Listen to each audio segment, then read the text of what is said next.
오늘 아침에 잠에서 깨어서 일어나는데 갑자기 이런 생각이 들었어. 깊이, 넓이, 천국. 이런 생각이 드는 거야. 하나님이 나에게 또 깨달음을, 어떤 생각을 주신 것 같다는 생각이 들었어. 우리가 천국에 가면 도대체 무엇을 얼마나 받을 수 있는지 사람들은 모두 궁금해 할 거야. 하나님이 바로 나에게 그 사실을 깨닫게 해주신 거야. 하나님은 뭔가 복잡하지 않아. 우리에게 뭘 주시길 바라실까? 하나님은 우리에게 가장 좋은 것을 주시기 바라시는 분이야. 그리고 가장 좋은 것은 다른 것이 아니라 바로 하나님의 나라지. 하나님은 우리에게 하나님의 나라 전부를 다 주시고 싶어 하셔.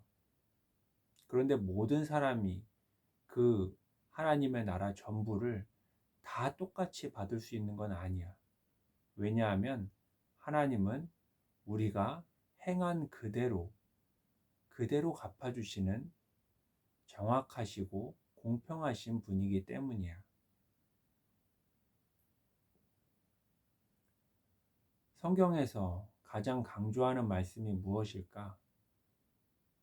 당연히 사랑을 꼽는 사람들이 많을 거야. 하지만 사랑한다면 내 계명을 그대로 지킬 거라고 그렇게 말씀하셨지. 그러면 그 계명이라는 게 도대체 얼마만큼일까? 성경은 하나님께서 말씀하신 모든 것을 그대로 다 지키라고 말씀하셨어. 그런데 우리는 잘못 알고 있는 사람이 많을지도 몰라. 그냥 나에게 주신 특별한 말씀만 지켜야 되는 줄로 착각하고 있는 사람들이 참 많은 것 같아. 아니야. 특별하게 주신 말씀은 특별하게 지키면 되는 거고, 특별하지 않은 말씀은 그냥 지키면 되는 거지. 하나님은 우리에게 모든 말씀을 지키라고 말씀하셨고, 우리는 그 모든 말씀을 지켜야 되는데, 하나님은 우리가 하나님의 말씀을 순종한 그 넓이와 그 깊이만큼 하나님의 나라를 우리에게 주시는 거야. 천국은 침노를 당한다고 했지. 그것은 마치 전쟁을 해서 영토를 빼앗는 것과도 같은 거야. 우리의 삶 가운데 하나님의 영토는 하나도 없었어. 그런데 하나님을 믿고 하나님께 우리의 삶을 내어드림으로 하나님의 영토가 점점 넓어지기 시작했지. 그래서 하나님이 우리의 삶 가운데 다스리는 그 넓이와 깊이만큼 하나님이 나중에 우리에게 하나님의 나라를 그대로 주실 거야.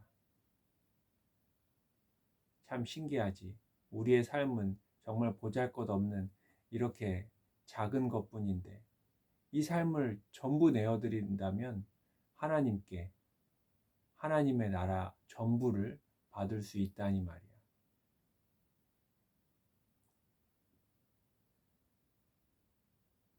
그런데 우리는 하나님의 말씀을 더욱더 순종하고 하나님의 말씀 전부를 순종하는데 별 관심이 없어. 또 우리는 하나님께 하나님이 다스리는 영역을 더 넓게 만들고 우리의 삶을 하나님께 더 내어드리는 그것에 별로 관심이 없어. 그냥 교회 다니고 그냥 내가 하고 싶은 봉사하고 그냥 내가 믿고 싶은 만큼만 내가 드리고 싶은 만큼만 그냥 내가 만든 종교를 믿는 것과 다름이 없어. 하나님은 우리에게 하나님의 나라 전부를 주시고 싶어 하시는데, 그렇게도 간절히 주고 싶어 하시는데, 하나님을 믿는다는 사람들은 다른 것에는 관심이 많지만 하나님의 나라를 소유하는 데에는 전혀 관심이 없어.